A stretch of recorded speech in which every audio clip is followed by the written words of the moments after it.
Now the story of a startup trying to design a new chip and the challenges they face.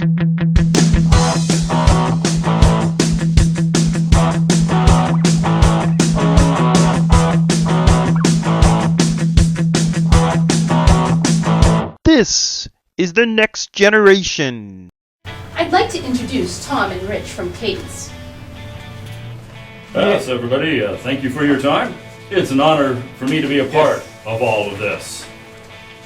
Anyway, based on my conversation with Alice and what she told me about Dante Semiconductor, we'll present an overview of our front-end design solution.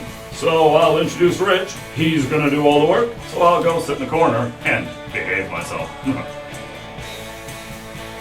Okay, thank you everyone for coming. What I'm going to do today is go through an overview of our front-end solution.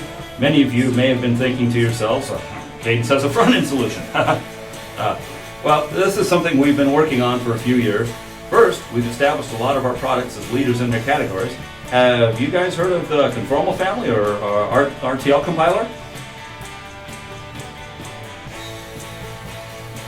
Okay. Does this sound familiar?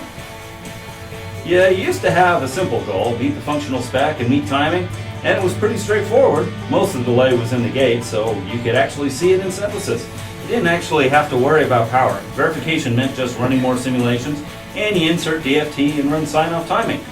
Sure, you'd have a couple of fixes to make, but it was manageable. Now, today, it's a mess, right? Chips have got more stuff in them. Multifunctional modes, clock domains, and everything else make even constraint design a challenge. You have to optimize for power now, and even got to worry about area because everything is cost sensitive.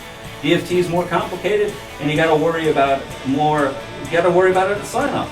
All these things cause more iterations, especially long loop iterations that are just scheduled killers.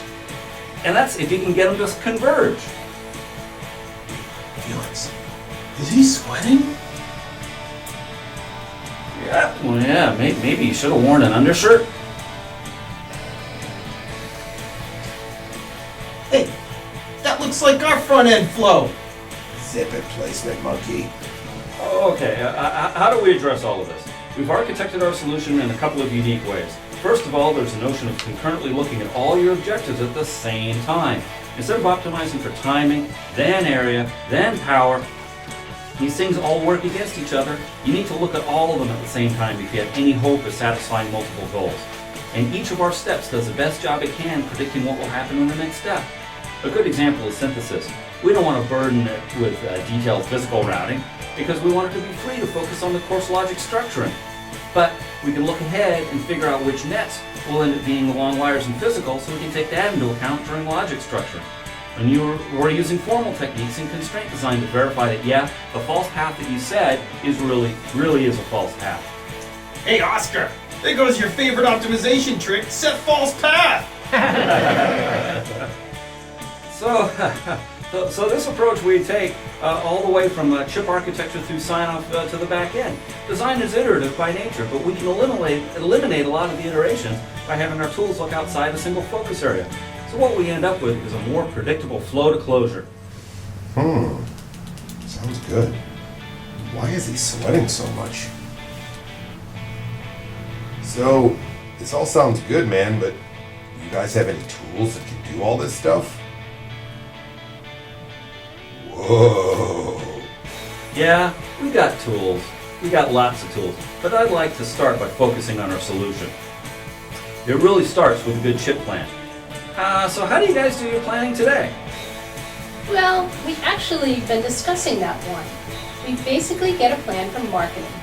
He kind of carves it in the wall. Yes. We've been trying to get him to use Office products. Ooh, well, I see that would be an improvement. And spreadsheets are fine if you're doing a derivative chip on a similar process that kind of matches all together.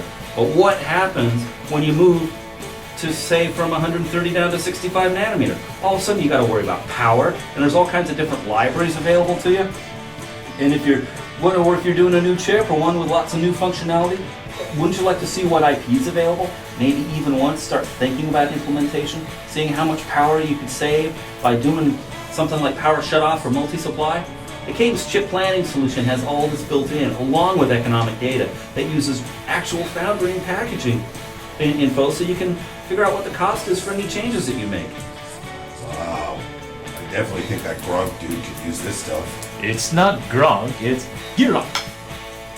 Yeah, okay. And once you have something you're happy with and you're ready to start the project, this could all write out some of the chip level stub files you need to get going. Heck, it even generates a rough floor plan so you can use to get started. Oh, wait. It's not a production floor plan, right? Oh, you can see somebody feels threatened. Leave him alone, Oscar. Yeah, you're right. This doesn't have nearly all the information you need, and it's not timing aware, but it gives you an idea of how it might look in terms of where the macros are in relationship to the pinout, how much placeable area you might have, where some of the potential hotspots could be, things like that. But you know what the cool thing is? We like to say that this is so easy, even a marketing guy could do it. All right, that's it.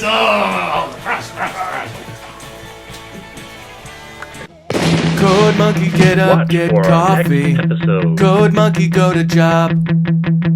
Code Monkey, have boring meeting with boring manager Rob.